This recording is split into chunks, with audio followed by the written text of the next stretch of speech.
Oh yeah. Ladies and gentlemen, stand to your feet and make noise for Gresh Unleashed! Let's go! When the club go around here, I'm a cactus. Bang, bang, gang, I don't owe you jack. When I'm in the ring, it's just me and my best friends. OC cutting no slack. Hollywood Miz, you can put me on the A-list. Gresh Unleashed, better put it on your playlist. Me and my fam be ballin' like the Bruce. Fight night, baby, hard hitting like Sheamus. Family first, yes, bloodline business. Winning all the gold, look at how they witness. I was taught to be the greatest. 1,000 days I'm running, check out the book of Guinness. Coolin' with the baddies in the baddie section. Guarantee you they ain't jaded. Hero, you baby face, I ain't feeling your gimmick. The fans think it's overrated. Brock Lesnar on the beast. Eat, sleep, flex, and repeat. Whole new swag with a price on the tag. Coming live from the west to the east. Better recognize on the mouthpiece. See the power level gotta increase. Bringing content on a daily. Feeling like Gresh Unleashed. Greetings and salutations, ladies and gentlemen, boys and girls, non-binary pilots, baby mamas, baby daddies, and everybody in between. Welcome back to the Gresh Unleashed podcast. This is episode 50 of this illustrious podcast that you guys will love even more than you probably love chips. I know I love chips, but hey, that's neither here nor there. But joining you as always is the voice that does the most, the purveyor of mischief, Gresh. And joining me with Dwayne, aka Highlight Reel, on leave to celebrate his birthday. Happy birthday, brother! If you're listening, happy birthday, my boy. And joining me, representing the Marks with Mike's podcast, the brand itself, Mr. 6F9, 619, 6F9, JT, L Cheech. What's up with y'all? We in here, man. You know what it is, bro. You know, glad we got the opportunity to finally pull up on you. Hey, I ain't gonna hold you, bro. Run that theme song back one time. I was all in the background, like, you feel me? Oh, you feeling it? Hey, Yeah. man, that is courtesy of. You said what? It's a hot intro, let me tell you. Yeah, that's courtesy of our boy, Mr. Highlight Reel. He hit me up. We met over on we met through a mutual friend a couple of years ago. So we've been kicking it ever since. That's been my right hand man, and I've been his right hand man as far as this content stuff. And I was like, bro, hit me up. I'm like, hey, bro, I got this old annoying theme song when I first started the podcast in 2019 before I deleted all those. Those will never see the light of day ever again. But I was like, bro, hit me up with something. He had it was another version that DJ I forgot what DJ it was that he basically released it, the beat, and we kept getting hit with copyrights. So every time we was like, yo, I said, bro, you might want to remix that because we keep getting copyright and we ain't making no money off this. So he remixed it. Shout out ATL Beats. He's also the producer on there. He makes the beat for that as well as the alternate theme song that you guys, if you ever listen to the Talking Ish with yours truly, Joshua Gresham, you can listen to that version. He did both theme songs, so I appreciate that for sure. And if you want to, just like y'all, and if anybody want to stream it, all you gotta do is scan that QR code. Unleashed Anthem is available now on everywhere you listen to your songs: Spotify, Apple Music, and it's or YouTube Music as well. It's right there in the central hub. Solo.to/Gresh Music. But yo, man, that theme song is a vibe. I'm glad y'all like that. It fits the vibes to a T because it's a good time. You even got merch print off of it and everything. Yo, my highlight dude stand on our way. Oh yeah. Oh, hey, he's open to that. Mike Mayhem Music. That's the brand, the wrestling brand that he just started. So I'll definitely shoot him your way so you can yo Like that mayhem. line that man up. That man is talented. I tell him that all the time. I don't tell him that because he's my friend. I tell him that like, yo, I don't tell people that all the time. You is talented as hell. Like, that's what's up. That's what's up. So yo, I appreciate y'all for that as well. So today we got you guys are guests, but we're gonna keep the show rolling like we always do, even with highlight in he out of here. He's out celebrating with the ladies and the peoples. I appreciate you for always kicking it with us, highlight. But we will see you back next week or this Saturday for the Deadline post show. And speaking of news and rumors, Gresh Unleashed, our third annual end of the year awards will be going down on December 26th. Save that date, December 26th. For those who aren't aware or new around here, the End of the Year Awards is a cross podcasting show where we basically treat it like the Slammy Awards, where we create categories and award the winners. First off on the Gresh Unleashed podcast, and it concludes over on the Lights of Bosch podcast, which is ran by Highlight Reel. Since last year was well received, the listener's choice categories will be returning this year. We got some new ones. We already exchanging all that information. It will be released 2 weeks prior to the 26th. So over on www.greshunleashed.com, and you, the listener, can get your voice heard and join in on the fun. Like, I'm trying to tell y'all, like I said, I put out a tweet and I was like, yo, it's this year, honestly, wrestling wise, whether you're a fan of WWE, AEW, Impact, New Japan, they've been cooking to the point where it's hard as hell to pick your superstar of the year, your entertainer of the year, your wrestler of the year, or whatever. So it's like, and that's a good thing. So I appreciate wrestlers and wrestling in general just being a vibe. No pun intended to swear. Like the kids say, it's lit. It's lit, as the kids say. Top rope, catch five. Yeah. So other than that, Gresham, and one last bit of news on the Gresham YouTube, my hard drive crashed, which means the planned TNA retrospectives that was planned to be dropped this week has been pushed back another week. Fortunately, the majority of the stuff I needed was stored on my backup hard drive, which I have right here with me and on my Google OneDrive. So keep it locked on social media for an official release date on when I first start rolling those out. So keep it locked, whether you're a fan of the podcast or the main YouTube channel. A lot of this stuff is going hand in hand. So we got a lot of good content coming your way. Speaking of content, it's time to talk a little bit about some football. Some football. I don't know who says football, but yeah, football. Time to talk a little football. We're going to have 120 seconds where we're going to basically turn this into a round table where we all going to just talk our trash, what we want to talk, and just you guys just going to catch a vibe with us. So that's 120 seconds, which is 2 minutes for those of you who don't know how to tell time. But yeah, might as well go ahead and get that ball rolling, and let's get us started. I ain't gonna lie to you, man. And got me a little heated because Alabama got lucky with the Georgia Bulldogs. They ended our undefeated streak. We're no longer in the playoffs, but I know a lot of people saying Florida State got robbed, so there's that.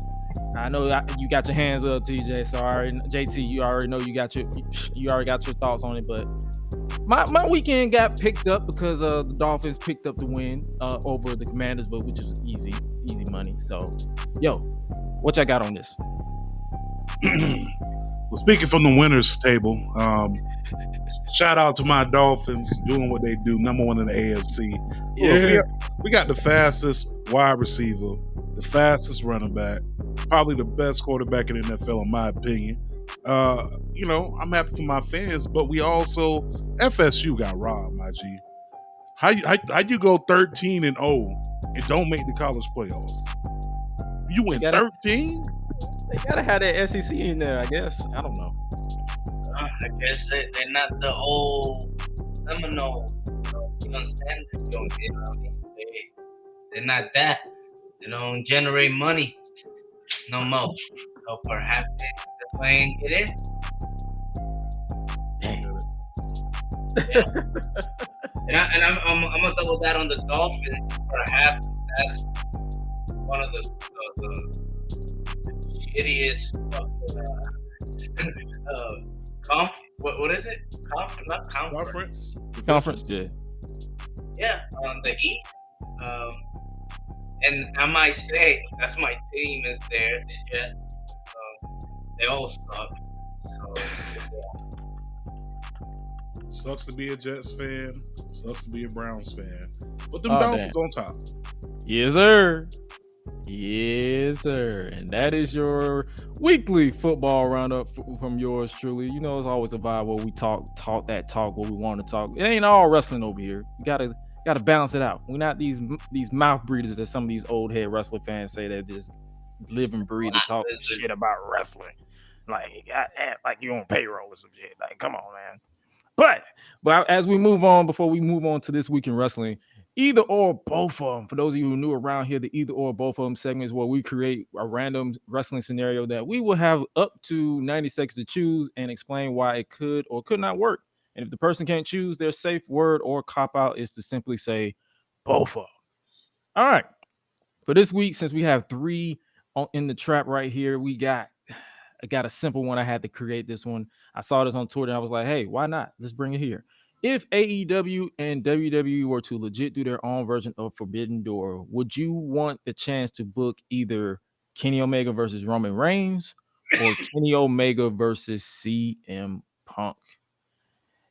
If I had to start first, I would probably, I'm not gonna lie to you, I would probably pick Roman Reigns versus Kenny Omega.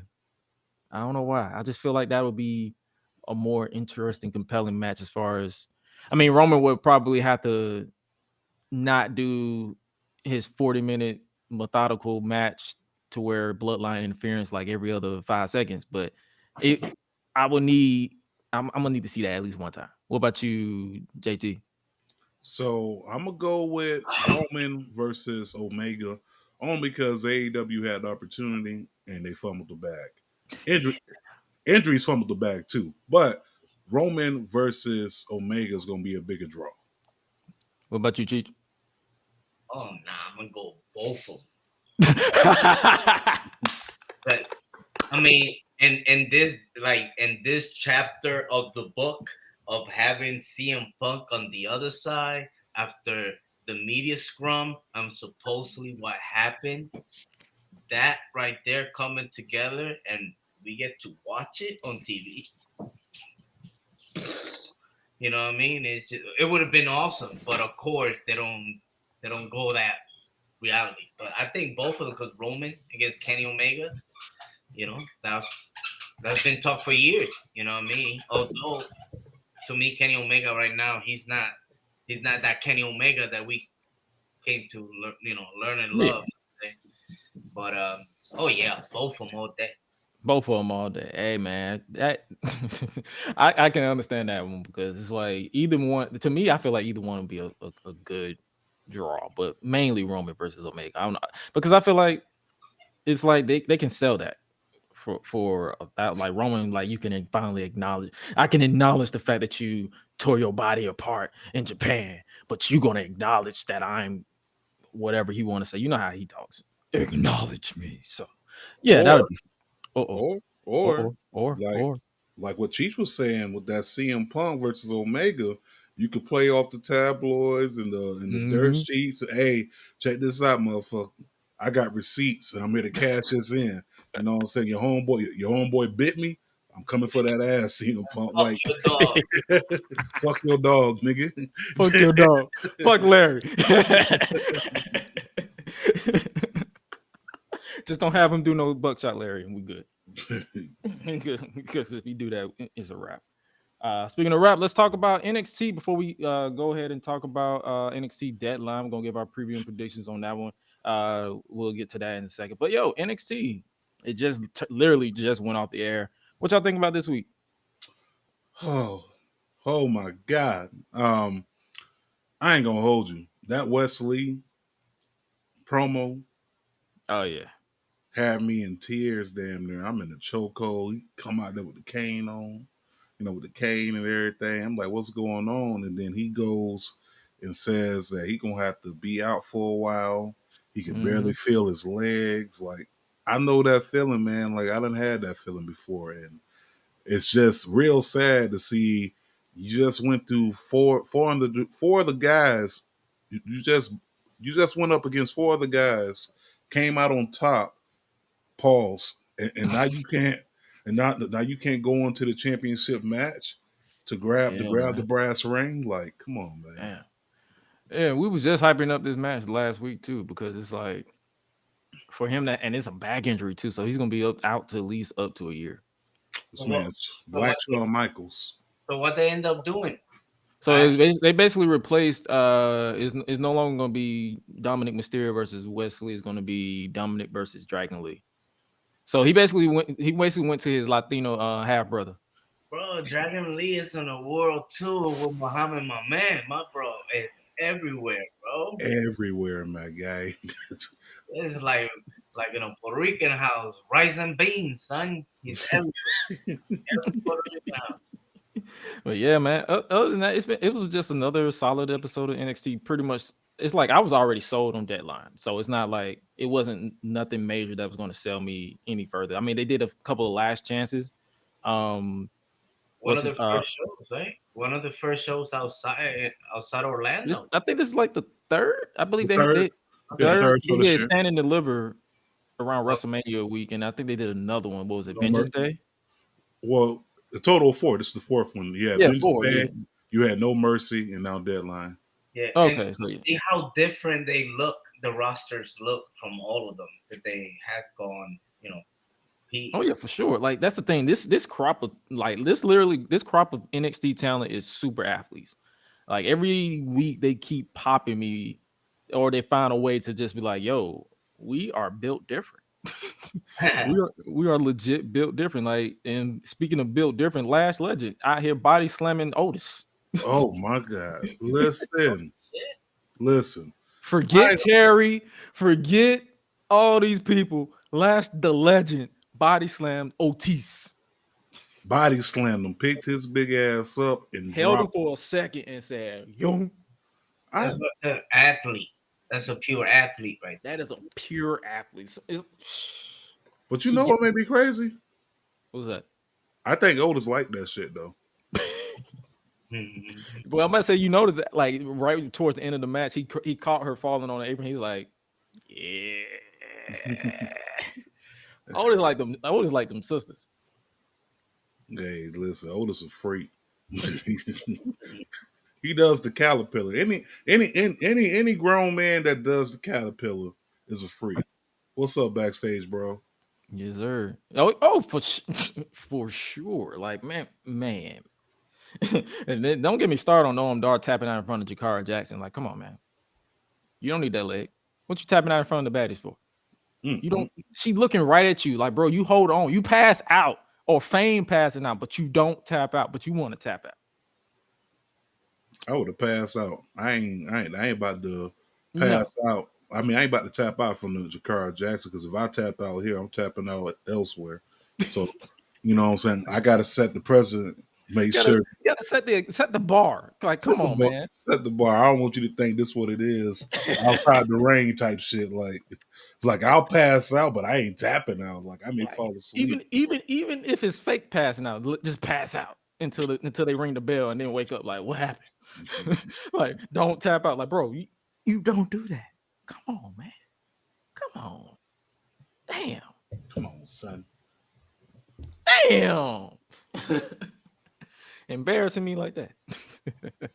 But other than that, NXT was pretty solid. Like Ava Rain, I don't know what they're doing with her. Like, is she a GM now? Like, is she making matches?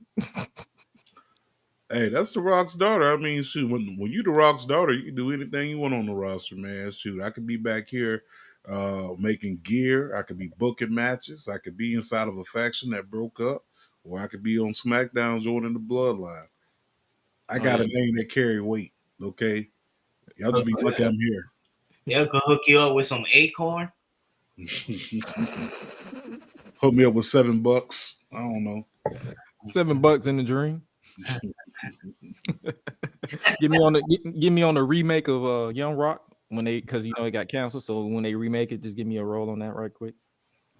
But yeah, man, NXT was pretty. It was just selling us on. It was pretty much selling us on Deadline. So it was a solid episode. Like it was Booker of the year. Booker of the year, Sean HB Shizzle. Oh, and Andre Chase is an idiot because he got the university in debt. So but that's dope. Like the way that they have been able, like, call it corny or whatever, but like the creativity that they'd be able to come in. Because I think that they would have been like squashed that storyline or whatever. But he's still there. He's still there. So it's that's what I'm saying. NXT I can honestly from earlier this year to now, they've gotten the pacing in order. It's like there's no need for you to look down, because if you look down, you're gonna miss something. Yeah. So, and it's like you might well watch it, and that's what I need. So that's why I'm like, they're gonna do great on the CW when that happens next year. So I'm here for it. I guess we might as well go ahead and talk NXT Deadline 2023. Give our speed round preview and predictions. So for those of you who don't know, I am currently 0-2 for predictions. Our boy who's not here this week, Highlight Reel, he is the current Freepedia predictions champion. So he gets the rock gold chain every episode that he's on. So I can no longer rock my gold chain. I have to tuck it away every time we go live because he's the current champion. But will we find out a new champion this Saturday when we do our post show NXT Deadline post show immediately following NXT Deadline on Saturday. We might as well go ahead and do like a prediction. So our guests, they'll be part. So if one of them win, they get to rock the gold chain every time they appear on the Girls Unleashed podcast or even in the chat, and we can't, and neither one of us can wear it. So we got to try to keep it in the family. But it's all fun and games here. So I guess we might as well go ahead and start with NXT Deadline. So it's a solid show. Like I feel like it's not the best show of the year on paper, but I feel like they're gonna kill it. So I'm guessing we might as well go ahead and start with the NXT Championship match. JT, who you got going on this one? Man, I'm gonna make this short, sweet, and simple. We was talking about this cat before we even started the show. Uh Dragunov looked like he's standing on business, like he got motion. Like if he really wanted to do that to you, he could do that to you. So I am going to say that bum ass Corbin is not walking out NXT champion. I got Dragunov standing on business, and he's a big stepper. So I'm going with Dragunov. What about you, Cheech? Well, I'm gonna be biased. Baron Corbin is married to a Puerto Rican, and I like his hats. You know what I mean? And I think it will be not expected, but man, put the belt on Corbin, man. He's been a worker. He's been all the way down. He's been broke. He had money. You know what I mean? Now he's like some people consider, NXT like the minor league, but to me, I think it's a third brand. But to each his own. Oh, Man, he's doing great, man. He's been putting on for the brand for a while. He retired Kurt Angle. Yo, I'm going with Baron Corbin.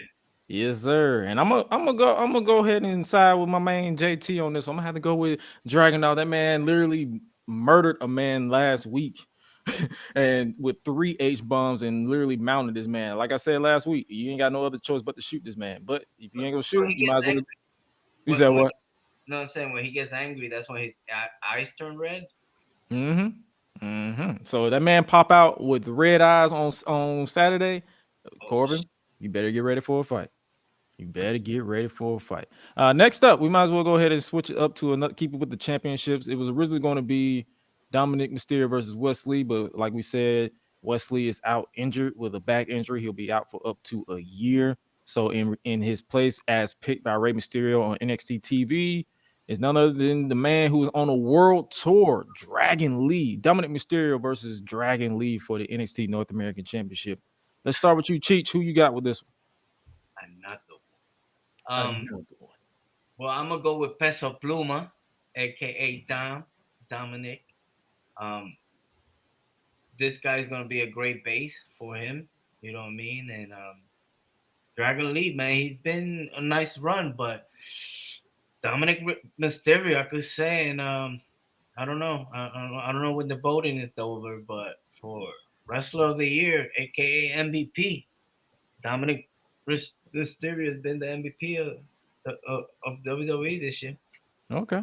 Oh yeah, definitely. When the voting opens, we're gonna definitely have MVP and hater of the year. So we got that. We gotta have that on tap. JT, who you got with that one? Made this real short and sweet. Once again, I'm going with my man Dominic Guerrero. That's right, I said Guerrero because this is Eddie's son that screams Eddie Guerrero all the way through and through. Okay, this man has embodied his real daddy persona in these last few months. So it's Dominic and Dragon Lee. If Dragon Lee can't beat Escobar, he damn sure ain't about to beat Dominic Mysterio. Oh yeah, for sure. I feel that. And then, I'm gonna have to go. I'm gonna have to go with my main Dragon Lee. I feel like they was gonna give it back to Wesley, but obviously he can't make it. So I'm gonna give it to his half brother Dragon Lee. So I'm gonna have to go with Dragon Lee to win the North American Championship because I feel like Dom's time as North American champion is winding down. Like, I mean, they could keep the title on him for another few months and let him feud with a few more people into WrestleMania. But if they have to take it off of him, I guess you can put it on Dragon Lee. But then that's another downside. Is like it's on two main roster talent. So that's my only downside with that. So we'll see. But I'm definitely going with Dragon Lee on this one. Let's switch it over to the women right quick. Let's talk about first the match that was just announced. Roxanne Perez versus Kiana James inside of a steel cage. That is on tap for Deadline. Let's start with you, JT. Who you got winning this one? God is good. Let me just say that real quick. He's blessed us with Kiana James, no relation to King James, and he's blessed us with Roxanne Perez. Be honest, I don't know who to pick, but if I had to pick one and someone was holding the gun to my head and said, you got to pick which one of these going to win, I am going to go with Roxanne. Roxanne. I want to be your man. Roxanne Perez, come on now. What about you, Cheech? Man, I'm going to go with Leilani Kai because it reminds me of... Who? Leilani Kai. It's not Leilani Kai? Oh, shit. No, that's the old... Yeah, damn, that's from back then. Oh, shit. You're like probably 66 and shit. Melanie Kai? You talking about Kiana? See, they just switched the letters, right? That's what they did. Basically, you talking about Kiana? Kiana James. Kiana James. Oh, fuck, man, that's far away. Yeah, well, I'm gonna go with her, man. She's hot. She's not bad to look at. Mm-hmm. Rosie Perez, they did her 30 in this. Rosie Perez. Yeah. It's too hot to make love, Mookie. Yeah. Mookie, stop. Yeah. I'm gonna go with Mickie James.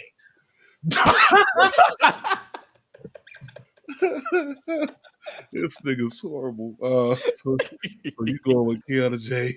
You go with Kiana James. Yeah. All right. And in my case, I'm gonna go ahead and switch it to the other side and go with my girl Roxanne Perez, because she been showing a little fire. She been pissed off. She been screwed over. Both of them been screwed over a little bit. So it's a fair game. So hopefully they go out there and kill it. But I'm definitely going with Roxanne. This was a hard decision, man. This was harder than when Kid had to choose between Shireen and Sydney. Like, this is hard, man. You better choose right. It's like, who I choose? Like, who I choose? All right, let's keep it with the women. Let's talk about the first of two Iron Survivor Challenge matches where the winner gets a future NXT Women's Championship match. Tiffany Stratton, Blair Davenport, Lash the Legend, Kalani Jordan, and Fallon Henley. It is both of y'all seen last year's match, right? So y'all don't really need no explanation on how that goes, right? No. All right. Who's that dude next to Davenport? Fallon Henley. She won the last chance qualifying match tonight. Wow, I never seen her. She's with the Briggs and Jensen. Yeah. Dude. Oh, with Josh Briggs and them. Yeah, that's her. Whoa. That's what I said. Whoa. This is gonna be a hard one, man. I mean, you got Maya in this match. I mean, Hey, she looked like Maya. Stop it. Come on now. She do. Kalani Jordan. Yeah, she do. Yeah, She do. man. She do remind me Oh, of a young Maya. Sitting here thinking about yesterday. Like take me take me there look in the face. But I don't know, man. I mean, Tiffany Stratton, former NXT women's champion. She got the it factor. She just got the rub from Charlotte this past Survivor Series. She's good, right? I mean, she's already there. She's already climbed the mountaintop at NXT. I think this moment needs to be reserved for someone who hasn't climbed that mountain. So if I'm going to go with my Iron Survivor, I'm going to go with Lash the Legend. whoa.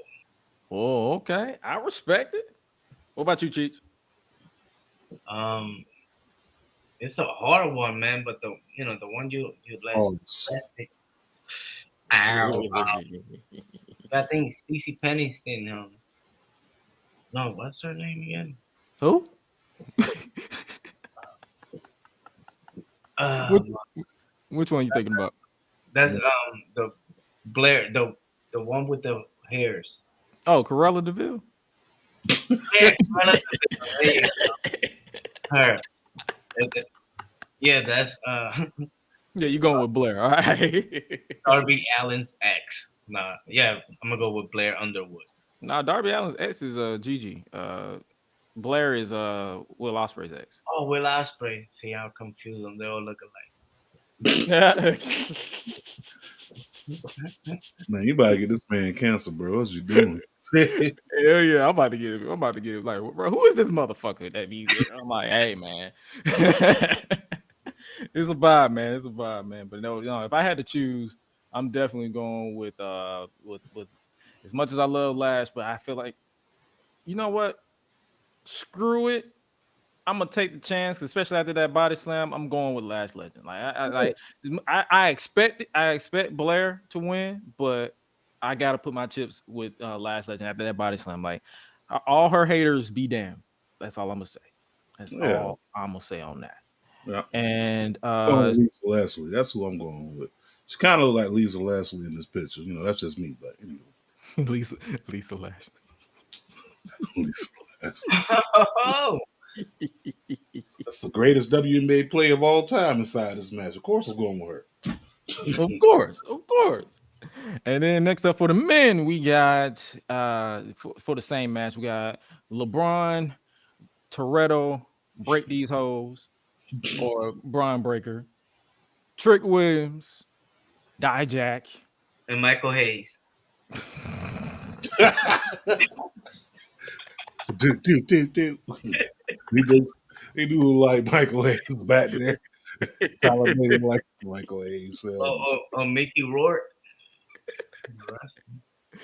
Hell no. Oh shit. No. Josh Briggs and Tyler Bates. So who y'all got with this one? Go ahead, Cheech. I'm gonna let you go ahead and pop off first. Oh, well, here I come. Uh-oh. I'm gonna go with Dijak, man. Okay. Dude, he got the look. It's still hard not to think like that's him, but he been putting on work for years, and them bangers that he had with Lee, you know what I mean?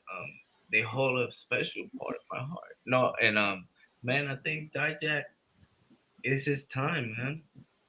It's funny how you said special matches with Lee, and he had banger matches with Wesley and his older brother Keith Lee.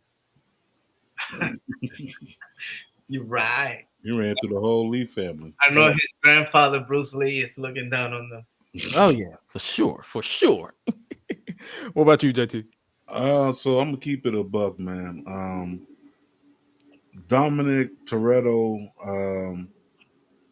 doesn't need a W right now. He need to worry about what's going on with the family. Trick Williams, I don't see him coming out on top. I think it's gonna be all type of fuckery from Mello. For sure. Josh Briggs, I like the homie. I wish they was doing something. I wish this push would have came not right now. And Michael Hayes, aka Tyler Bate. I mean, to me, he's just a placeholder. He's the Dolph Ziggler of NXT. Oh Lord. And I hate to put that title on him. And I fucks with Dolph, but that's his title. I'm going to go with Dijak, like Cheat said, because Dijak, out of all of them four, and I'm not counting Braun Breaker. Out of those four men, I think Dijak is the one that needs this right now because let's keep it a buck, man. Before he broke that finger, I think Dijak was gonna have a nice little push. So I'm gonna go with Dijak, man. He got to look for it. And I'm gonna back both of y'all because I feel like with Dijak, I'm also going based off of the outcome of the main event. Like let's just say Dragunov slaughters Corbin, or not slaughter, but like he survives.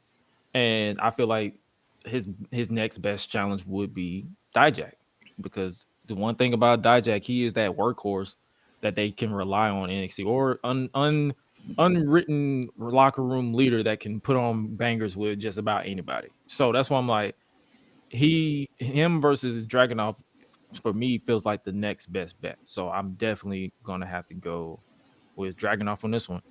And obviously, before we wrap it up, I'm going to get our my prediction or highlight reels predictions after the show, so that way on Saturday it could be a fair game when it comes to that. And obviously, I will obviously invite you guys. If you guys aren't busy, I'll invite you guys to join us for the post show, and I will send all that information out as well. But for those of you who don't know about the post show, this Saturday, December 9th, immediately following NXT Deadline, we will be talking, giving our thoughts and talk about NXT Deadline that goes down. That is the final NXT premium live event of 2023. So make sure you guys tap in on that, or pay-per-view, if you will. So there's that.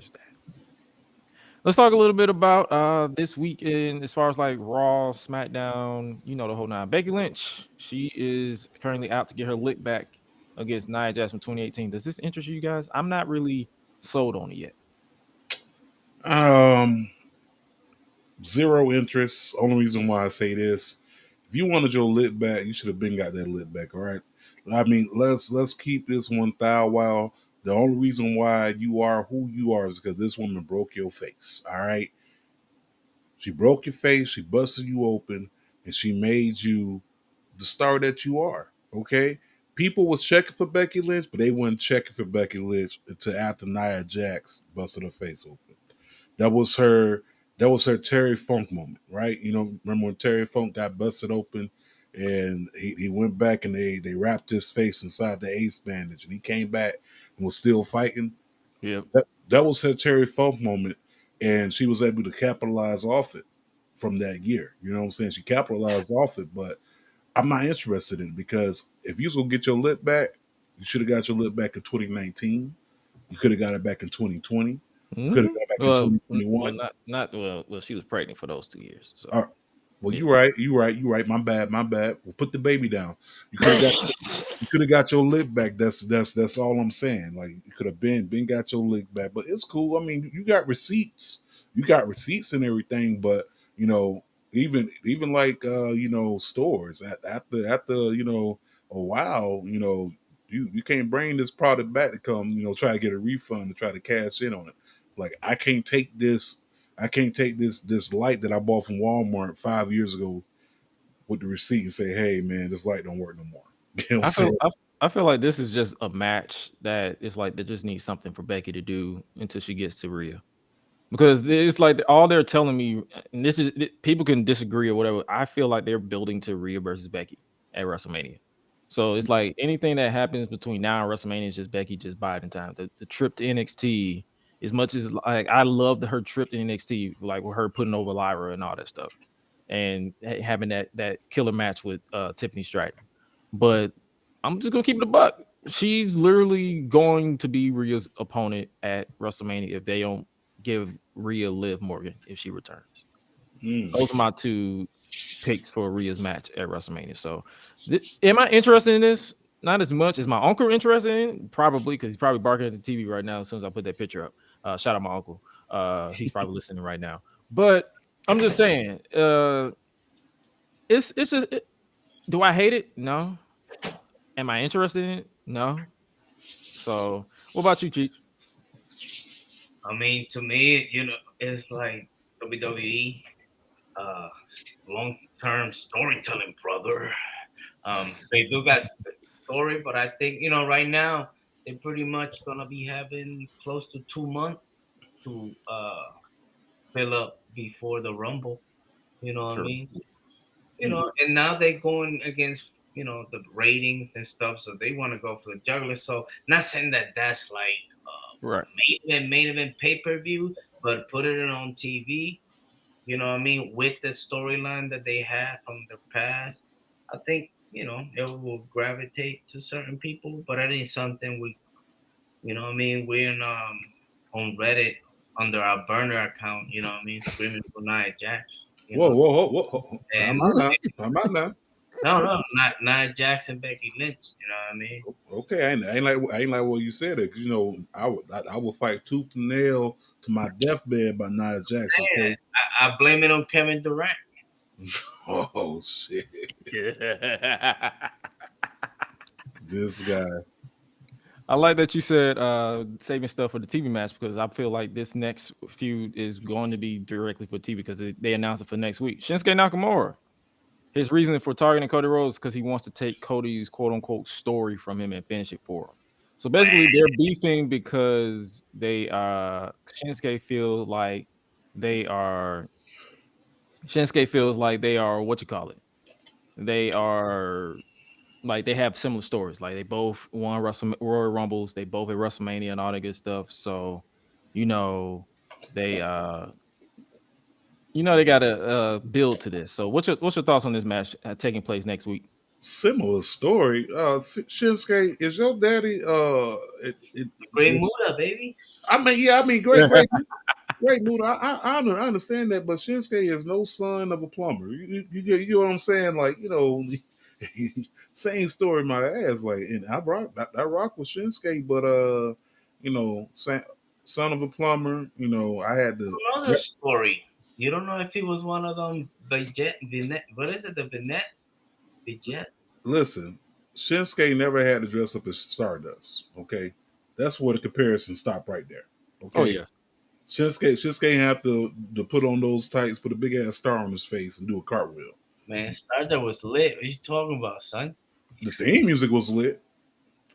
His theme song was a bop. Like I used to play that when I worked out. But nah, this is definitely made for TV, like a Lifetime movie. Um, I do kind of see this being a situation where there's going to be disqualification, and we'll end up having this match somewhere down the line at a Next P. week actually. Yeah. Uh you think it's gonna be like a shenanigans and then Oh yeah, shenanigans for sure. It's going to be some type of disqualification. I remember back in Shinsuke's WrestleMania run, his main target was to kick people in the nuts. So it wouldn't surprise me if he was trying to end the legacy of Cody Rhodes next make week. sure, make sure he don't have no more kids. Right, right, right. So one thing, and I know it's kind of off for this, but what you guys think about Cody Rhodes about making his, what I mean, finishing the story? So if finishing the story is winning the title, and His story finished when he got pinned 1, 2, 3 last year, but I digress.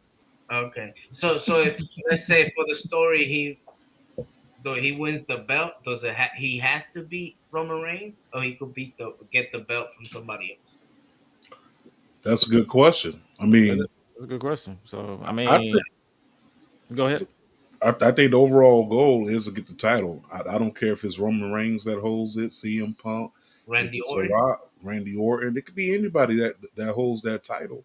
It's just I think the finishing of the story is to become the first Rhodes to call himself World Heavyweight Champion. Whether inside WWE that is, so we know Dusty held the WCW and the NWA Championship, but be the first Rhodes to call himself WWE Heavyweight or Universal Champion. That's the story. So it don't matter who it is.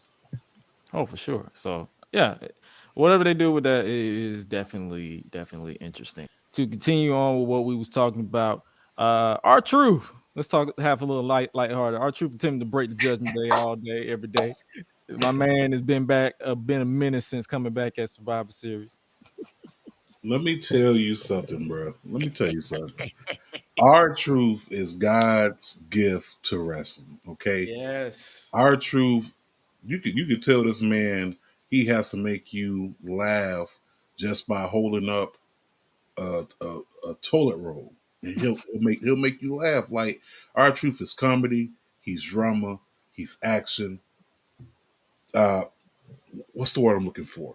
Strange. Remember on Boomerang that they was trying to get the name of the fragrance for the perfume. It's Mhm. R-Truth is that, like R-Truth. There's not a dull moment with him.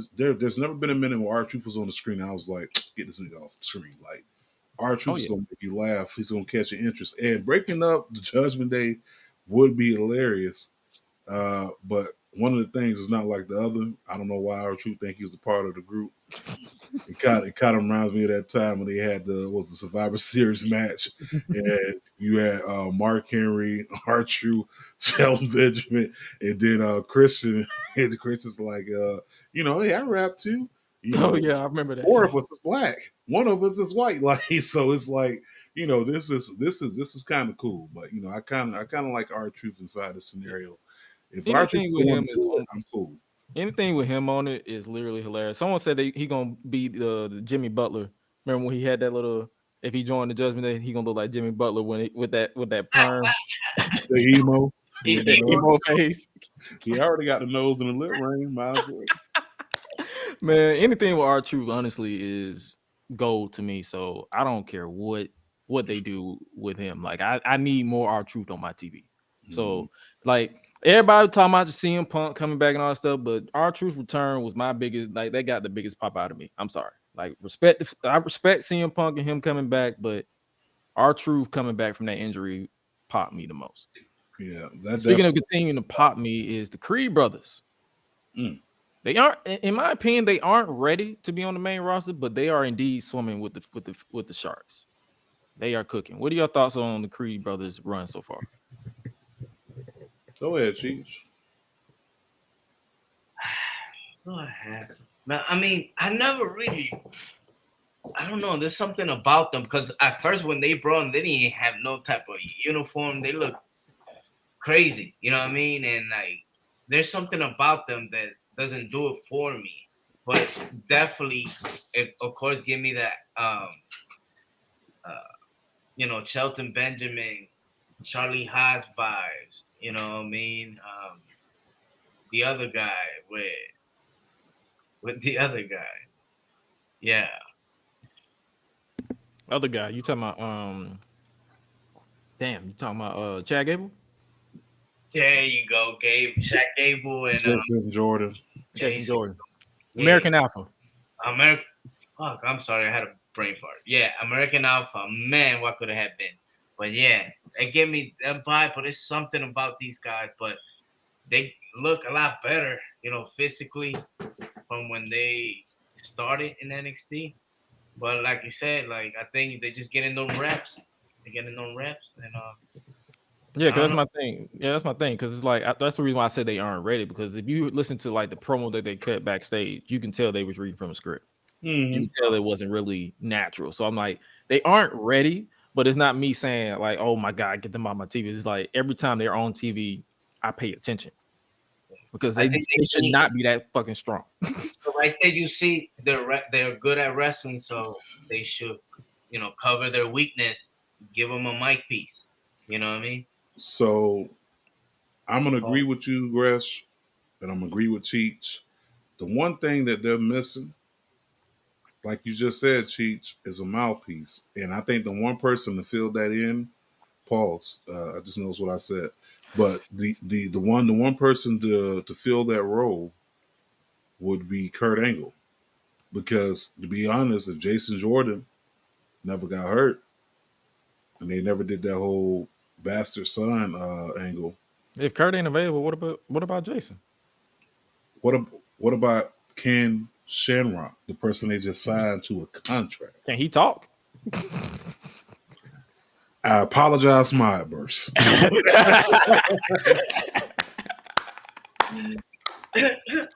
I apologize for my outbursts right there. That Like, brother can scream. no, Ah! no, but no, Kurt Angle be cool. Jason Jordan be cool. Another person be cool, but they already let him go. Shelton Benjamin, but I don't see Shelton Benjamin playing the role of. He could be a coach. No, that's almost like the same thing as Stokely Hathaway. What he was when he was in NXT, he was the mouthpiece for them inside the Diamond Mine. So I know a now, lot of people. I know a lot of people aren't really a fan of it, but what if they just combine Alpha Academy, make them a little more serious, and just have Chad Gable be their mouthpiece? Like have them be their secret weapon, their heavy hitters. Because you got Otis the heavy hitter, you got Chad Gable possibly going after the Intercontinental title at some point, and then you need the tag team in American Alpha. I can see that. Merge Diamond Mine with American Alpha. I can see that. I mean, But I would feel like you need to make American Alpha more legitimate, like as far as like not losing as much. yeah, So that'd be my only addition, like as far as like adjustment that I feel like they would need to do with that. Yeah. So the last few things about Raw. Uzi tribute to Umaga as Jey Uso challenged Seth freaking Rollins for the World Heavyweight Championship. What you guys think about this match? Missed opportunity. You said what? A missed opportunity. Oh, you mean you feel like they should have put the title on Jay? They should have put the strap on pause on my main. I see that. Ready for you, JT. Leave me alone. No. I had a little problem at the end. It seems like they were running out of time because you know what I mean. Seth Rollins didn't sell the super kick. You know what I mean? And, yeah, they probably were. Yeah, and next thing you know, McIntyre put him to the, you know what I mean, that shit was, you know what I mean? The announce table, yeah. Yeah, announce table. And that, I don't know why, because that shit just breaks, you know, but yeah, I kind of like that McIntyre, vibe, but it was kind of odd because the show finished, you know what I mean? It's like, yo, what's going on here? They should have, I don't know. It would have been a great time for Jay to, pick up the belt. Now, do you say that because I've been seeing a lot of people say that they feel like Seth Rollins is getting stale as an act and world champion? Like, are you on that boat? I wouldn't call him stale, but I would go ahead. I like him. I like when he's a heel. Oh, okay. You know, like the shaking of the hands and that sing along that song. Oh, burn it down for real, like Oh, that. I mean, I get it, get people, engaged, but it's already like, is the song over or is Rollins over? That's a good question. That's a good one. So, like Chief said, big missed opportunity, but I will say this. So, this was actually a match where I was emotionally invested, where I didn't know who was going to win. Like, you know what I'm saying? Like, this is a really good match. Had Jey Uso, formerly the Eat Man, would have took the title off of Seth Rollins, that would have been like one of the biggest clips to be watched because no one was expecting it. But at the same time, I get it. I get why you're keeping the title on Rollins, but when you add in the factor of a Drew McIntyre who is possessed by the spirit of Stank Meaner, uh, this is gold. It's golden because Stank Meaner has taken over Drew Galloway's body. All right, he's cashing in receipts. He don't care about nobody. You know, if Drew Galloway went blind today, he'll probably say, "At least I ain't got to look at your ugly ass no more." Yeah. But Drew Galloway, he'll Drew Galloway, aka Drew McIntyre. It's best for business. My last thing with Galloway is, yo, stop carrying around that fucking sword unless you're gonna stab somebody. Like if you're not gonna at least cut somebody with the sword. Don't be around here showing the heater like you getting ready to pop it off like you bought that. Like you got this big ass sword and you ain't touch no pause. Yo. Yeah. Oh, hold on, man. That's not what I meant to say. I'm glad you caught yourself. That's not what I meant. You got out here, B. no, I'm wilding. You got this. You got this. You got this weapon. Let's say that you carry around every week, and you ain't touched nobody. Damn, you ain't. You get what I'm trying to say. Pause, man. Like you ain't shanked food. Yeah, you ain't shake nobody coming out the damn the catering area. Like you ain't did none of that. You ain't broken to no door that got locked. Like somebody need to get in the door. You ain't Jimmy the ship the knife yet. Like, let's get it up out of here, man. But no, the match was great. I just think that Jey Uso, when you're hot like this, it's kind of hard to capitalize on opportunity when you got a storyline that you're trying to build from behind. Oh yeah, for sure. And I like how we described Drew McIntyre because that's why I did it like this. Drew McIntyre is literally the "Why you booing me? I'm right."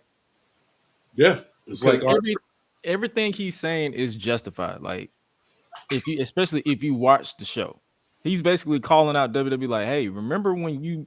It's like you want me to forgive this guy who literally been whooping my ass with steel chairs all last year because he went from repping the Bloods to the Crips." Like, come on now. Come on. Like, you want me to, I guess, accept CM Punk or whoever he was talking about on that promo, and like everybody else want to forgive him from walking away and all that stuff. But it's like, bro, why you boo me? I'm right. And then it's like and then I like how he was like, Sammy was like, we're just alike, but your family is ashamed of you. And he was like, you talking about my family? I'm about to whoop your ass. He ain't hear nothing else. Sammy said, he's like, you mentioned my family. I'm about to fuck you up right now. Yeah, you better cut somebody, man. Use that sword, Use that sword, shank somebody. Like, man, you better be shanky. No, and that's great for him because that's gonna develop, his character as a darker, character that he had been. It's pretty much like, yo, man, y'all turn back on me. I've been here doing my thing. So he could use that and like trying to go everywhere, every city they go, asking for an apology. Right. People gonna boo him the fuck out of the building. So, and that's gonna create heat for him if he could go in that route. Like you remember when R-Truth had that feud with what was it, John Cena? It's like, you booing me, you should be booing yourselves. Like, this is this is the direct parallel of that. So yeah, I'm with it. Drew McIntyre has every reason to be mad. Only thing I requested him to do is get rid of his theme music and give him back the NXT theme music he had when he was a heel. Give me Was that. it the same one? Or was it a different one? What is it called? It was more darker. Hmm. You talking about Broken Dreams. Like that's really like his that's really a face type of a theme music when he first came to WWE. But that NXT theme music that was kind of like the Terminator, and he had the people playing the bagpipes at Takeover. I think I know what you're talking about. It was a longer version of this one, more darker and more darker. Yeah, this one right here just sound like this music sound like he a good guy. Give me that dark shit. Twist it up, tweak it up. It's Broken Dreams. Yeah. Okay, yeah, tweak it up a little bit. And speaking of heat, there's no more yeet because apparently it's copyrighted by an independent wrestler, so WWE can't use it no more. Wow. I wonder who's the wrestler. It's a Casey something. Casey, I'm about to pull up the good old Twitter machine. But I'm like, my thing is, it's like, why people are mad about Yeet? Casey Huffman. Okay, yeah. I'm trying to figure out why people are mad about Yeet when in reality we ain't been saying Yeet since 2017. Yeah, ever since Vine died. Whenever Vine died, whenever the day Vine died, that's when we stopped saying Yeet. Nah. Yeah, I remember the whole little kid, at the track film. Yeah, Mhm.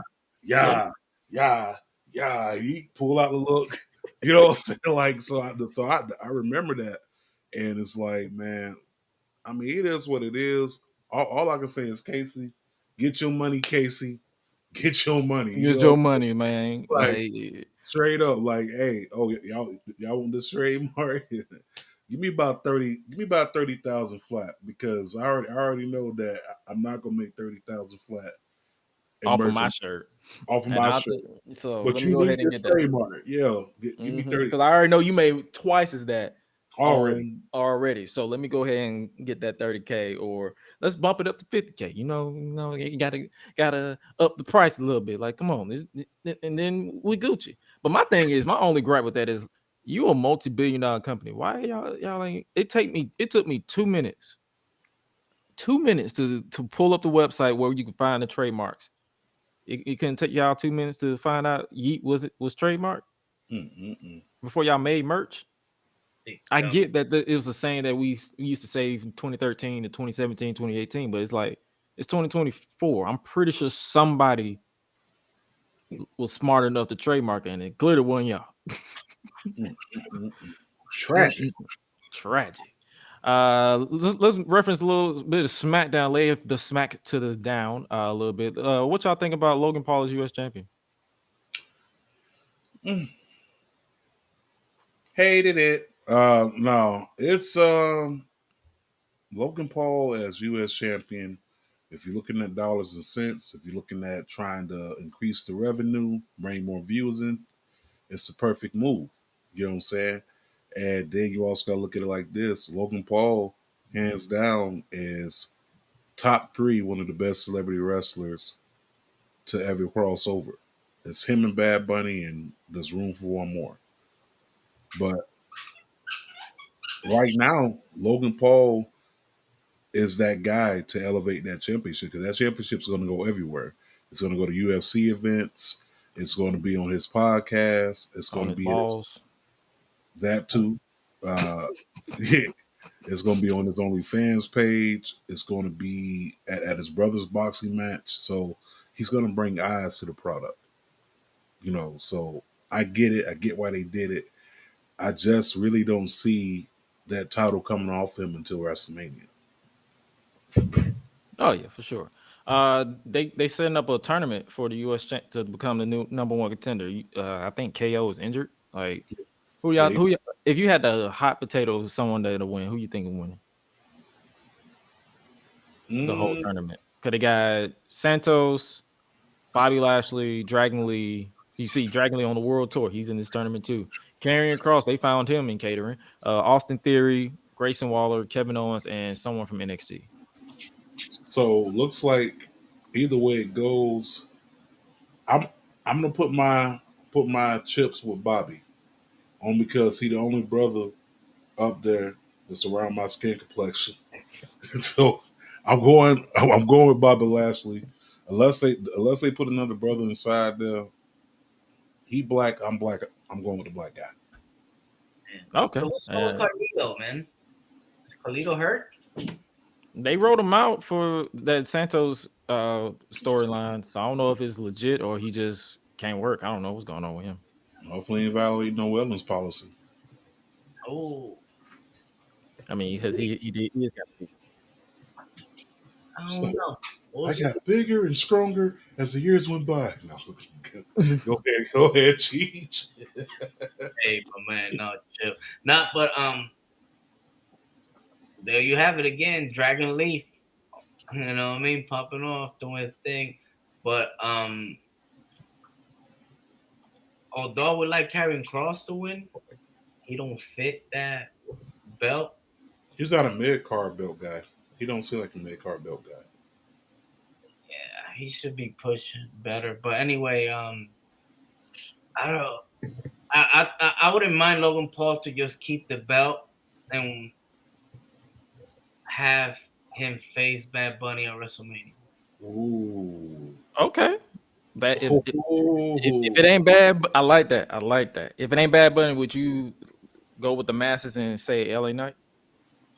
Yeah, I like it. I like it. yeah. I like it. That's a nice And backup.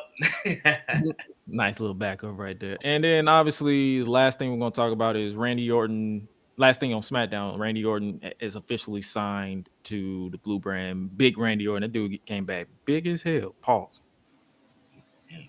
I'm glad you said it before I did. And he came back with Tourette's too, because now when he do that move, he could. That cat flow. Yeah, yeah, yeah. He got ad libs now, bro. Man, I had They probably got him trademark. They better get a trademark. I don't know. He probably listened to Kendrick Lamar before he started doing that inside his move now. Riding through the streets, all I hear is shot, man down. Where you from, motherfucker?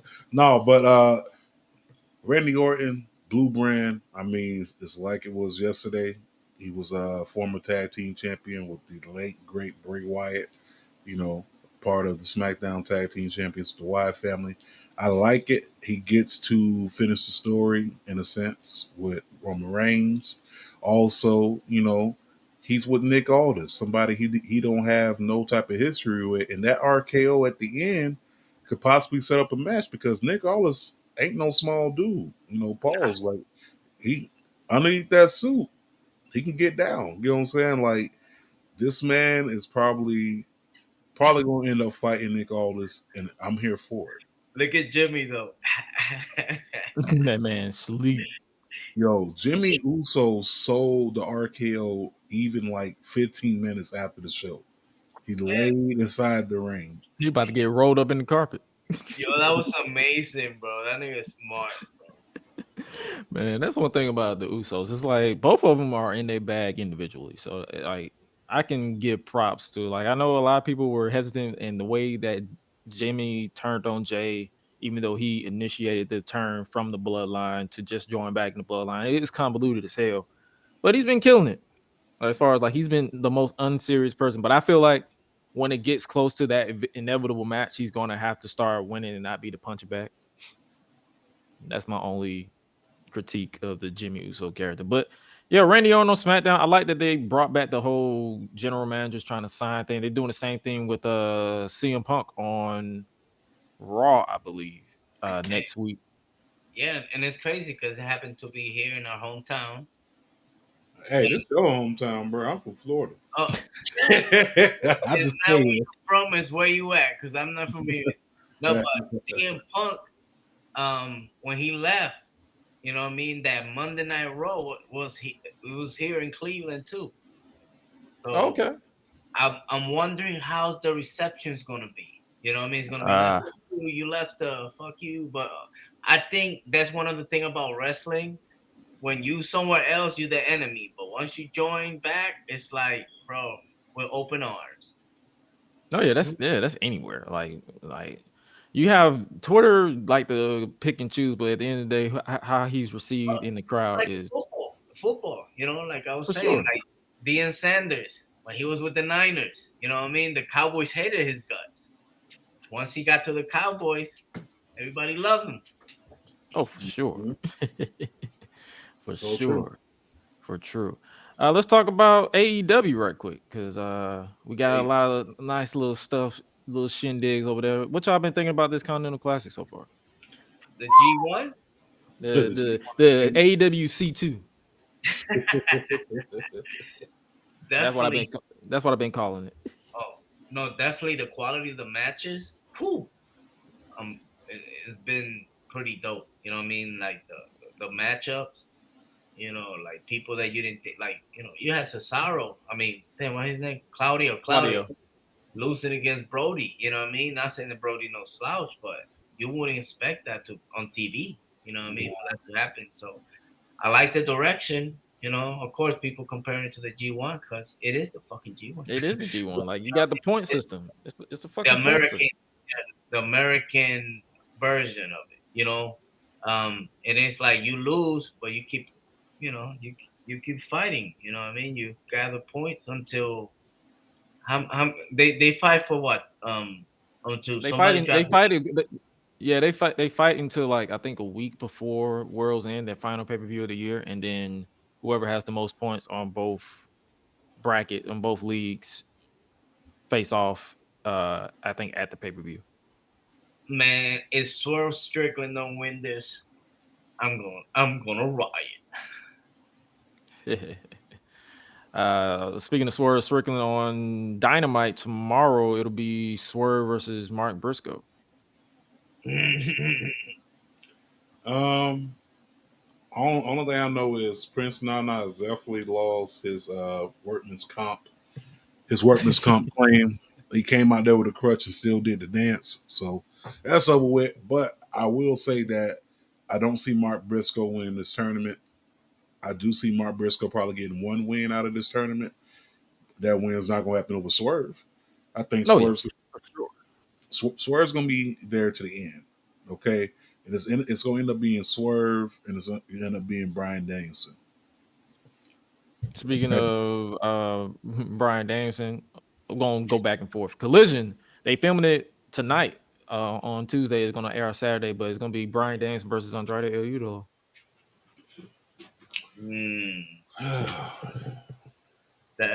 That's going to be an awesome match.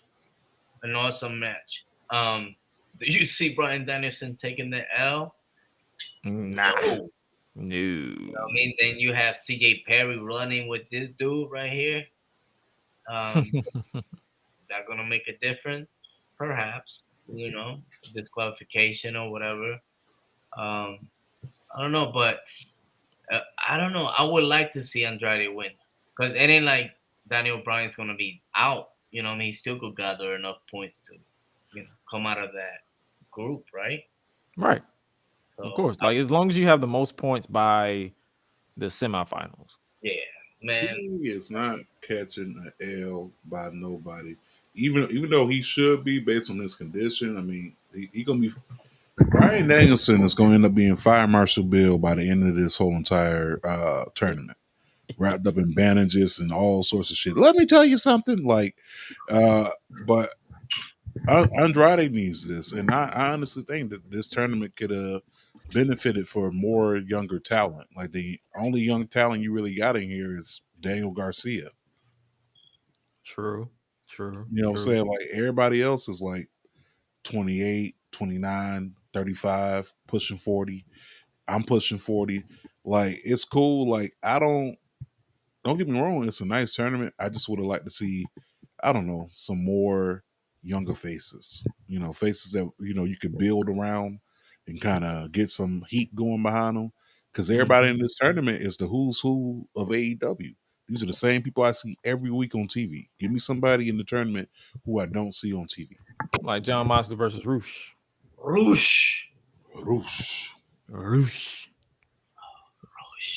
I'm with it.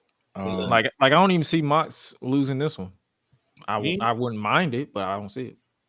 He needs to lose all that hair on his chest. What the fuck? And you looking at the hair on the chest? I'm looking at the hair, the hairline that's not non-existent. Yeah, he got Jimmy Neutron. You got the Wu-Tang logo on his forehead.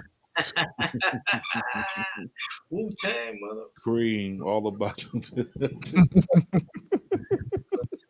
cash rules everything around me. Dollar bill. The battle of the Jays, Jay White versus Jay Lethal. Oh man. So is Jay Lethal gonna get a win in this matchup? He's the token black guy for the tournament. It's not happening, bro. It's not happening. It's not happening. Okay, we only got one strong black nigga inside this fight. His name is Swerve Strickland. Jay Lethal is just the other one that he had to put in there for diversity. That's all that was. Well, we need at least two. Oh shit! They're running this back. Yep, we're running back. Claudio versus Eddie Kingston, and Eddie is 0-2, so he's basically vowed to snap on everybody. He gonna win this one. One time for Eddie Kingston, man. One time for the home. So Dynamite looking pretty stacked for tomorrow, though. In Montreal, you got the Continental Classic, then you got the TNT Championship match, Christian Cage versus Adam Copeland, Edge. MJF and Samoa Joe taking on the Devil's Mask men. and Tony Storm defending against Sky Blue. Let's talk about this Christian Cage versus Adam Copeland match. This one is like Adam Copeland put out a tweet. He said, "For 40 years, we've been through everything together: triumphs, losses, births, deaths, forced retirements. Wednesday on Dynamite, we faced each other for the first time in 13 years. We haven't wrestled each other for a title in 22 years, the TNT Championship. After both being told we never do this again in Canada, main event, bring it." I'm intrigued on this one. Like the build has been excited. I know the whole build has been go fuck yourself, but I'm intrigued on it. What y'all thoughts on this? I'm digging Edge Viking look. The storyline is there, you know what I mean? Like from when they started, you know, they go and they still running with that, and you know they're great wrestlers in their hometown. I mean, it's gonna be must see TV if you, especially you know, you remember them when 5 second, you know, the 5 second pose. Yeah, that was genius. You know what I mean? 5 second pose. You know. Well, yeah. It just kind of like odd in 2023. We're fighting for the TNT Championship. Like channels got championships. Like what the fuck? Right. I'm gonna say this. I'm invested, but I believe that this match is another match to me needs to pay off at a pay-per-view. I don't see this ending. I don't see a winner. What I see is interference by either Kill Switch or Nick Wayne. But I just don't see this. I mean, besides they're in Quebec, it's not like they're in Toronto where they're from. Now this was Toronto, I could see some type of a title change happening. But I'm vested, but I'm not as invested because I can already see this being a disqualification match. And it's on TV. They rarely do DQ matches too. So that'll be a nice way to keep it going. Yeah, it's going to keep going. The title is not leaving off of Christian Cage. It's going to be some type of fuckery at the end of the day, and they're going to push this to World's End. Okay, I see that. What you think about this women's title match? It's just there for me. I'm not gonna lie to you because Sky Blue is one of those people who just loses every title match that she gets and then get another title match. Yep. I think it's just one specific asset that she has. Her ass, and it's her big attention to detail when painting her face. Yeah, she's very good at painting her face. Yes, especially when you do the close up. Mm-hmm. Oh, you talking about that promo she cut on Collision where she's like, "I'm gonna have my tits up, or my chin up, my tits up, and I'm gonna shove your foot right up your ass." And I'm like, bro, you sound like a GTA character right now. Like, what is this promo? Hey, oh my gosh. This match is just I guess just to have another title match. It's like, oh hey, Tony's like, hey, you need another title match. Tony, people like your gimmick. People don't know what Sky Blue's gimmick is, but they like her too. They like her assets. So, title match. There you go. I mean, here we are. We got another women's match on AEW programming. That's the way we can look at it. It's a win for the women. It's a win for the women's division. We got a women's match on AEW. For sure. Last but not least on AEW, who are the Devil's Henchmen? So like, what is this gimmick? So the Devil's Mask, man, it's easy. It's Mace, and what's the other guy from Retribution who had the hockey mask? Shane Thorne. Yeah, Slapjack. It's Mace and Slapjack. Slap nuts, yeah. It's Mace and Slapjack, and Mustafa Ali is underneath the mask of the devil. I'm gonna keep bringing that to attention to detail. When the mask is revealed as Mustafa Ali, I don't hear nothing. No, for real. But if that actually happened, will you start laughing, or will you be like, "Oh shit"? Actually, I wouldn't even laugh. I think I'll do a old shit because what better way to bring someone into the company off a gimmick that didn't work inside the big The Big company, E. right? Yeah, inside the E. What better way to reintroduce them? Like, come on, this What is makes you think it's gonna work here? why not? It's Mustafa Ali. He's a hot commodity. He has True. relationships. You can do branding with countries. You know what I'm saying? Like, plus he's a likable guy. I mean, come on, man. It's either Mustafa Ali or it's Dolph Ziggler underneath that mask. But them henchmen is definitely Mace and Slapjack. Or if it's not Mace and Slapjack, it is I saw someone say Wardlow. Warlow could be the one behind the mask, but the one behind the mask, like he looked real skinty. So I'm No, I'm gonna talking about say as far as one of the henchmen because you saw on Wednesday they had one big guy. one big. Hey, that could be Warlow or Brian Cage. It's one of them big motherfuckers, but you know, Right back. it's Ryback. It's Brian Cage. It's like I don't know, but it could be the Kingdom. Could be the Kingdom though. I'm gonna say the True. Kingdom. Okay. Mm. That's all we got for AEW. Might as well go ahead before we get up out of here. Let's talk a little bit about Jeff Hardy. Our brother Nero feels like a ghost in AEW, as he said. Uh, It's a sad ass picture, B. But keep going. Courtesy of Fightful Select with the transcript, when Jeff Hardy left WWE in December 2021, he said when reflecting on his final months in WWE, there were other times where I felt like a ghost roaming the halls, like, why am I even here? I don't feel important. I kept doing my deal and would show up and do whatever they wanted me to do. I've never been a politicker. So so I don't go out of my way to try and get a certain spot or achieve a certain status. Hardy would then join AEW in March 2022, joining his brother Matt Hardy. Jeff and Matt were heavily featured on AEW television until Jeff was arrested for a DUI in June 2022. Jeff was subsequently suspended from AEW and did not return until April 2023. The Hardys has been on and off television since Jeff's return and has yet to win a standard tag team match. Speaking on the Extreme Life of Matt Hardy podcast, Jeff commented on how he's currently feeling in AEW. He said this, and I quote, "When I first came back, it was pretty exciting. I didn't know what was going to be happening in the near future. The last time I was in this extreme dimension of your podcast, I said in WWE, I felt like I was a ghost just walking around backstage. Honestly, I kind of still feel like that at AEW just because not being involved in something cool. And I feel like there is something special that we have within us to really bring out. And that brings me to things with ego.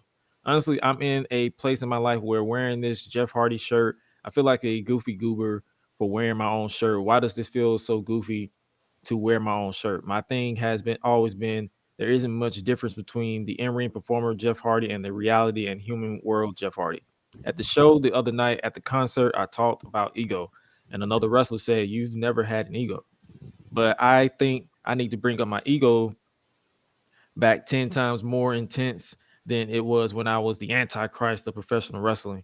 It feels like it's inevitable. It feels right. So right. You have to create the moments yourself. And when you're passionate about something and little by little, we're eventually going to get there, he said. The Hardys teamed up with Cassidy in a loss to Isaiah Cassidy in a loss to Action Andretti and Top Flight on last Wednesday's Dynamite. Can I start off and be completely blunt in regards to Brother Nero, Jeff Hardy? Yeah, this your show. Shit. I'm just gonna be honest, brother.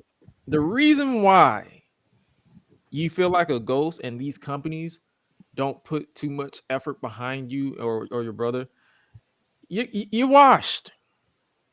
You're washed. I'm sorry. And then you, like I mentioned, the DUI. You had a DUI last year, June 2022. That's the reason why. Like Tony Khan was forgiving. You're on your life, your 10th strike. If I'm gonna keep it a stat, you're on your 10th strike. A lot of companies are hesitant in bringing you to prominent features because they don't know when you're going to fumble. That's just the honest truth. Like I'm not, and I love Jeff Hardy. If I had to pick out of the two, I always pick Jeff Hardy. It's a liability. And he mentioned the Antichrist of professional wrestling. That was one of my favorite gimmicks that he did in the early stages because it was different. It was exciting, and I was a young teenager too, so there's that. But it's like you just said, Cheech, it's liability. Like they don't want to put the strap to you, put something long term, and then next thing you know, they get a call that hey, you got arrested. Hey, you got arrested for public intoxication. Yes, you're on the wagon now, but you cannot blame a company for being hesitant because they don't know if you're going to fall off again. That part. So, what you guys think about that?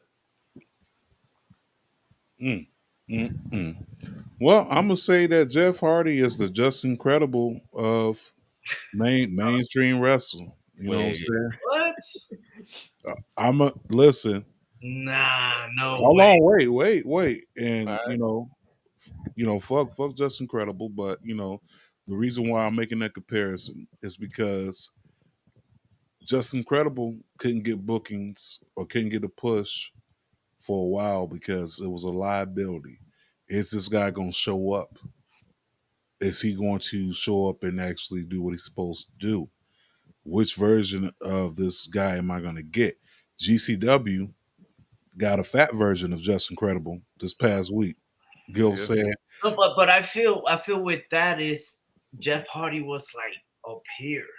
yeah, I mean, I'm not trying to compare levels as far as. That's the level that's why he feels like that. He questioning because he all down because it's like, fuck, man, I'm fucking Jeff Hardy. You know what I mean? And like right now, he feel like a ghost. You know, to me, it comes out like he's depressed, and he talking about ego, and they doing something with Ethan Page, all ego. You know what I mean? Like what the fuck? Like I don't know. I don't know. I understand what you man. I just Yeah, it's just for me, like I totally understand it. I would feel like a ghost too. I'm not gonna say you 100% wash, but you up there, my G. And a lot of that has to do with the decisions made outside of the ring, and a lot of that has to do with the damage you did to your body while in that ring. yeah. So there's only so much that they could do with you. Now, granted, if you would have never got that DUI in 2021, we'll be looking at the Hardys as AEW Tag Team Champions at least 1 or 2 runs by now, Yeah. right? Probably. But I don't see them putting that faith back into him until proven, hey, you can get through this whole entire year with no issues. Okay, let's see what we can do with you. Yeah. I think that's pretty much what this is. This is just a probation period. Like I get the frustration because they're creative guys, and it's like I'm gonna be honest with you. They're at that point in their career. Like I know I said that he's wise. It's more so Matt than Jeff, but because Matt can barely walk. But it's like if you're frustrated creatively, pitch it to where because you got all these young kids that are younger than you that can take these bumps. You can literally be like you mentioned the Antichrist of professional wrestling. You can literally pitch a revamp of the Antichrist To somebody, yeah, and like you live through them. You know what I mean? Yeah, that's what I'm saying. Like you basically become you create this whole universe where you're the center of attention without taking bumps, and then you could probably build to a match. Wow, I like that. Be on some Kevin Sullivan ish. You know what I mean? Like Something. wow. That's what I'm saying. Like something like that. Like you don't have to because let's be real. Like Look that shit, Tony. That's what I'm saying. Because all they're doing right now is just being nostalgia act and getting pops. Mm-hmm. That's literally it. And it's like I respect it. And I'm cool with it. Like I said, I love Jeff Hardy. And this is coming from a fan of Jeff Hardy. This ain't me being a player hater. This is me just saying, like, yo, you kind of watch my boy. Like you're not the spotlight. You're at the age where you're not going to be the spotlight, especially when you're in a company where there are younger talent that are more talented. Not even more talented, like they can take these bumps. Yeah. And your body can't take these bumps no more. Yeah, but they ain't putting them titles on younger talents. They putting them on the older guys. I mean, let's keep it a buck. The only people that's young, that's had those talent. When I say young, I'm talking about like under the age of 30. The only people that's held their titles that have been young have been the Acclaim MJF. tag team. Oh, you mean tag team? Yeah, Oh yeah. Yeah, the that- Acclaim. that's it. Oh, and the guns. Oh yeah, I mean, are we gonna count that short ass run? But yeah, the guns too. technically, yeah. So yeah, that's all. That's all I had. That's all I had to say. Like, I'm not trying to shit on the man, but I'm just saying, like, Yeah. you Yeah. know. So some things have short term and long term. You know what I mean? Oh yeah, for sure, for sure. Next up to talk about Okada, free agent in 2024. You think that happening? I don't think it's happening. Oh yeah, definitely. This happening. It's happening this time around, bro. It's booming, and it's like, what else can he do in New Japan? You know, it's literally like some in the U.S. They need to go away for a minute. You know what I mean? Do you think it's gonna happen? Because I read somewhere that his wife is more famous in Japan than he is. And Well, she not about to uproot her entire life just for him to wrestle in America. why not? Shoot, that's my wife. You supposed to do that. What I'm saying is, this is your opportunity to make yourself more over than what your wife is. Come to America, get some of these US dollars. Go ahead and sign with WWE, because if you sign with AEW, you're gonna be wrestling the same people you wrestled in New Japan. Basically. You know, which is down there and have their roster. I'm only being biased because I want to see Okada versus Nakamura on the WWE stage. He's gonna be a stay at home husband. What a bomb! What a bum! What a bum! What a bum! And speaking of not, Man. yeah, I ain't nothing wrong. I wish I could be a stay-at-home husband. You know. But I gotta get married first. Not, but like, just picture a fucking stable, just something like that. Fucking Okada come in, and then you got the Great Muta, giving them all that spit. You know, Paul. Hold on, I call myself. You know what I mean? Like different colors. You know what I mean? Cause like that'll be the danger. You know, Yeah, like take his glasses off on that one. He just said, "What?" You're not gonna run past that like you can just say what you just said just now. No, I did say what I said, but you know what I mean? Nah, I got you. We got you though, man. Yeah, You know you fancy Okada in Buckaroo. America would be interesting, but yeah, like, if he goes to AEW, okay, sure, whatever. To me, it feel like the Osprey signing. Like, oh, okay, cool. Yeah, You're already there. A big announcement, and they'll do it on fucking Rampage. Record it on Tuesday, so everybody know. Right. And then so yeah, Okada go to WWE versus Nakamura. Shit. If AJ Styles ever comes back, him versus AJ Styles would be interesting. Him versus CM Punk. Him Yeah, versus Punk. Yeah, it's Seth a lot of matches. Rollins. Yeah, there's a lot of matches in WWE. Yeah, because Rollins did the Rainmaker during one of those matches with Nakamura. So Yeah. I'm interested in that. Speaking of interesting, Jade Cargill update. We got an update on Miss Cargill in WWE. She did an interview. Oh my God. She did an interview with Joey Hayden of the Dallas Morning News. Cargill agreed when Hayden asked whether it was accurate to say that she was ring ready. When Hayden asked Cargill to describe how close she is to competing in a WWE for real, the former AEW TBS champion emphasized the importance of being patient. So basically, she's basically saying like, "Yo, y'all gotta chill out," because she basically said this in our quote. So you want me to reveal what we have in the works? It seems like. So listen, I think the fan base should be patient. I think they need to understand we're making a diamond. We're creating something that's gonna be a legacy. We're creating something that's gonna create echoes and waves throughout not just the wrestling culture, but pop culture and beyond. They're setting me up for success. You shouldn't rush success. I've been on TV in front of thousands of people several times. One thing I know how to do is entertain a crowd. No one can say different. I can do that. The WWE universe knows exactly what they're doing. I trust them. I believe in the system. When they see me in that ring, understand there's no turning back. WWE's believing in everything I'm doing, giving me everything that I could fathom. I'm going to be ready. I'm already ready. But again, it's on my time, and everybody should be patient. When I come, just understand I'm taking over. You'll just have to see just know when I start, there's no stopping, there's no breaks, and everybody should be elated. So whomever wants to come get it, I got it. I'm just gonna give out work, come apply. Mm. So basically, she's like, when I get there, I get there. Mm. Don't rush greatness. Don't rush that fine greatness. No. Let her take her time. Like, and that's one thing about it. Like, I love it when people like to shoot themselves in the foot. They be like, why is she taking so time? Why she disappeared? Weren't y'all the same motherfuckers that was always complaining about her not being ready on AEW TV? Why are y'all rushing her now? Mm.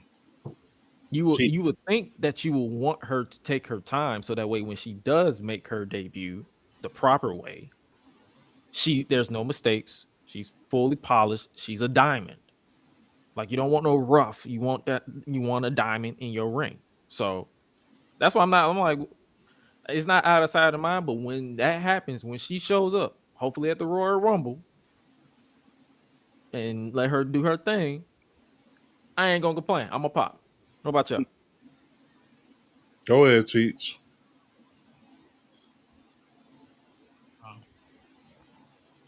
No Well, thoughts. I've been pretty critical of Jade Cargill. It's just the presentation that WWE is gonna make her.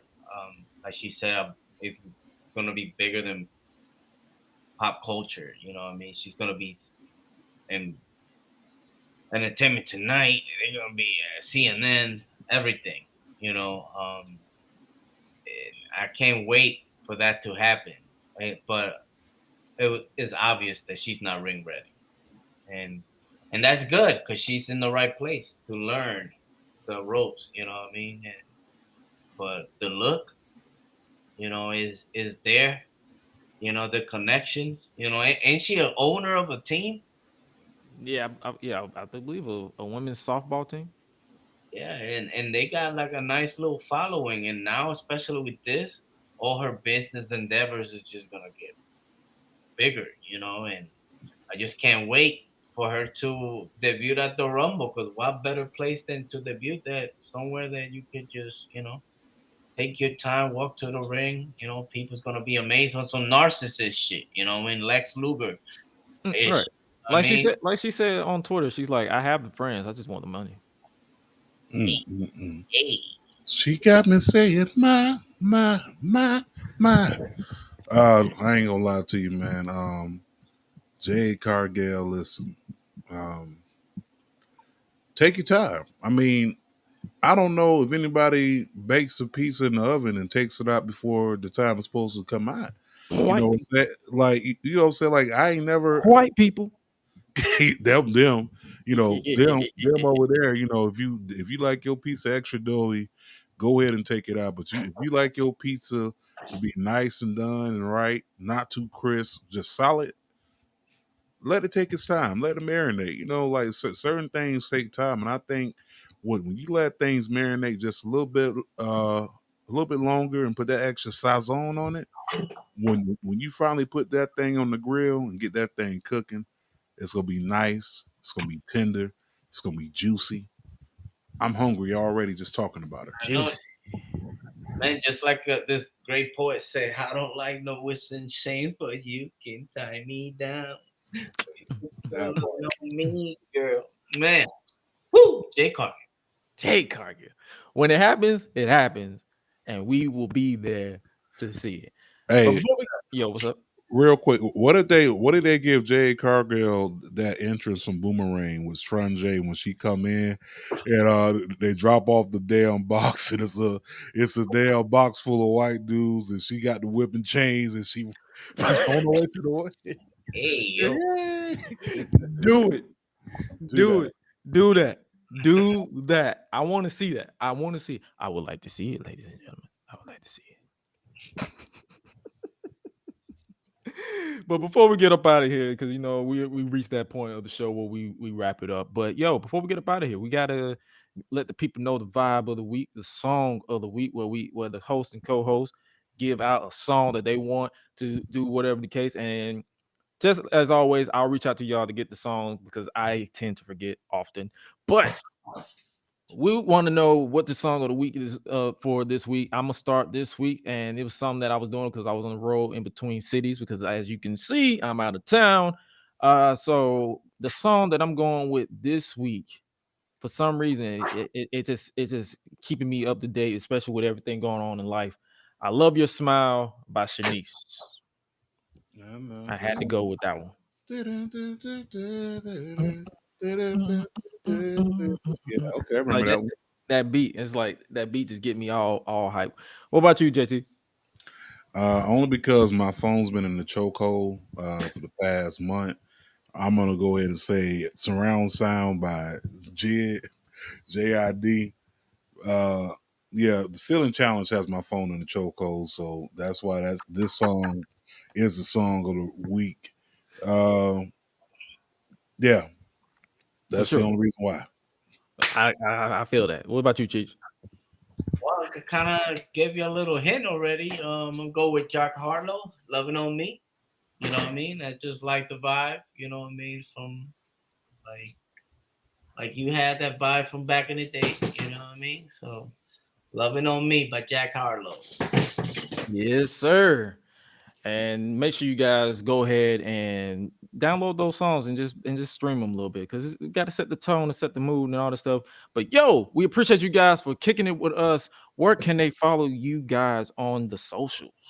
So it's all the same. You can follow us at MarksWithMics. That is MarksWithMics. That's on Twitter, aka X, the Book of Faces, IG, TikTok, Twitch, YouTube, whatever you want to listen to us on your favorite podcast listening app.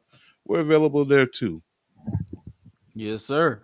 And no, make sure you guys go ahead and tap in with us at Gresh Unleashed, the GreshUnleashed.com, www.GreshUnleashed.com, as well as Gresh Unleashed Pod on YouTube, where you get clips and highlights of this podcast. If you don't feel like sitting through a whole over an hour, we got you on the clips. I don't understand why you wouldn't want to listen to us in full, where we just be laughing and vibing and all that good stuff.